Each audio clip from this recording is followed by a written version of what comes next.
Bienvenidos al tema 1 de Iniciación a la Investigación Educativa en Ciencias Sociales, Geografía e Historia. Imagino que habrán visto la presentación y que habrán visto también los documentos que pueden obtener a través del campus virtual, en los que hay tanto la guía de la asignatura como la propia presentación de la asignatura y el plan de trabajo. En este tema 1, tal y como se anunciaba, el desarrollo torna en cuanto a qué tiene de específica la investigación educativa en Geografía, Historia y Ciencias Sociales. Una vez que se ha visto la asignatura general, cualquiera podría pensar, bueno, pues esto se trata de aplicar esos principios generales a cualquiera de los apartados. Si concebimos la enseñanza como un proceso en el que se relacionan el docente, el discente, y en el que empiezan a aparecer un montón de aspectos, como pueden ver ahí, y he puesto solamente unos poquitos: la formación previa de los docentes, sus referencias académicas, contenidos, currículos, el papel de las TIC, por parte del discente en qué contextos está envuelto, qué conceptos previos trae, etcétera, etcétera. Pues eso, digamos que eso se puede aplicar a cualquier materia. Por tanto, lo que nos interesa es saber cuál es la especificidad de nuestra área, qué tiene de particular. En ese sentido, lo primero que yo considero que tiene de particular es que estamos hablando de una etapa y de una materia que contribuye, estudia, analiza y por tanto puede investigar cómo se forman y desarrollan las nociones espaciales en los alumnos, en el alumnado. También cómo se forman y desarrollan las nociones temporales.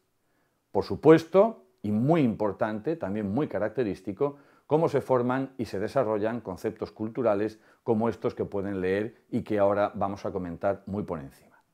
Empezamos con el espacio. Si se dan cuenta, y propongo como ejemplo, esto es simplemente una hoja de un guión, un índice de un libro de primero de la ESO, verán que en nuestra asignatura, si cogemos el currículo oficial, tanto en primero como en segundo, se compatibiliza el aprendizaje, la enseñanza-aprendizaje de la geografía y de la historia. Simplemente con ver esta relación de temas, vemos que más o menos la mitad del currículo es historia y la otra mitad geografía. Y en segundo de la ESO ocurre exactamente igual. Si pasamos a tercero de la ESO nos encontramos con que es solo geografía y además de corte humano, demografía, geografía urbana, geografía económica. Pero si pasamos por último a cuarto de la ESO, hoy por hoy, salvo modificaciones que puedan introducir las leyes, es solamente historia. ¿Eso se corresponde con lo que sucede realmente en el alumnado? Según los investigadores, no tanto, porque casi hay un acuerdo unánime en que el espacio es una dimensión que termina por formarse antes que el tiempo.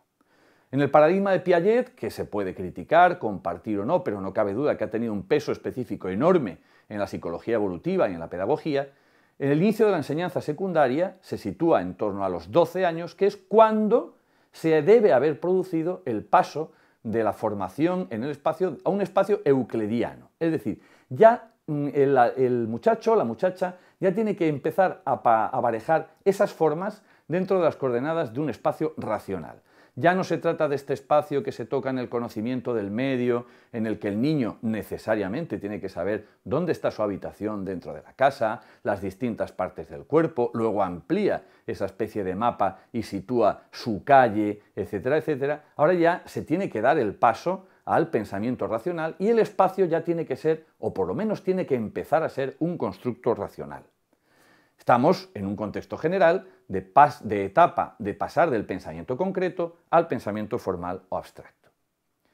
Sin embargo, como les decía, en primero y segundo de la ESO, el currículo no contempla dedicarse solo a afianzar estos conceptos espaciales, con lo cual se podría hablar de una ligera o grave, dependiendo del caso, distorsión. Es decir, es bueno dentro de la formación que un muchacho que a lo mejor todavía no ha terminado de ver cómo ha cuajado su dimensión espacial ya esté trabajando la temporal. Yo lo propongo como una duda personal que tengo y también como un tema para discusión y trabajo de ustedes y que cabría investigar, por supuesto, dentro del contexto de la investigación educativa. El tiempo se desarrolla en general más tarde. Hay un error en la presentación, como pueden ver, pero no es grave, porque se desarrolla más tarde que las nociones espaciales, por supuesto. ¿De qué estamos hablando? El niño, al mismo tiempo que está formando su mapa espacial, también está formando su etapa temporal, porque ya tiene que saber los días, tiene que saber el orden dentro de la semana, y sí que es cierto, y los investigadores apuntan, a que ya se están formando categorías temporales e incluso antes de lo que nos podríamos pensar, y esa relatividad de lo que es más antiguo, de lo que es más moderno, de que esto es muy viejo, esto es muy moderno, pero yo les recuerdo la dificultad que tienen muchos niños, muchas niñas, para calibrar la edad de una persona. A veces a un niño pequeñito se le pregunta, ¿y tu abuelo cuántos años tiene? Y dice, por lo menos 100, porque para ahí un abuelo es una persona muy antigua. Todavía no calibra del todo, pero está empezando a ordenarse. Cuando ya llegamos a esta etapa, tenemos que hablar de duración, tenemos que hablar de un aspecto fundamental que es la cronología y del aspecto que los investigadores señalan como el más complejo y el que más cuesta inculcar en los alumnos, que es el concepto de secuencia temporal. Claro, eso precisamente es lo que a un historiador y por supuesto a una persona que tiene una visión histórica de la realidad más le permite ordenar, ¿no? el tener ese concepto de secuencia temporal. De esta forma, cuando la concepción espacial y la concepción temporal están ya maduras, la persona, vamos a decir así, con todas las salvedades, ha terminado de desarrollar dos instrumentos fundamentales para el desarrollo de su vida, para poder manejarse en esas dos dimensiones absolutamente clave, que son el espacio y el tiempo.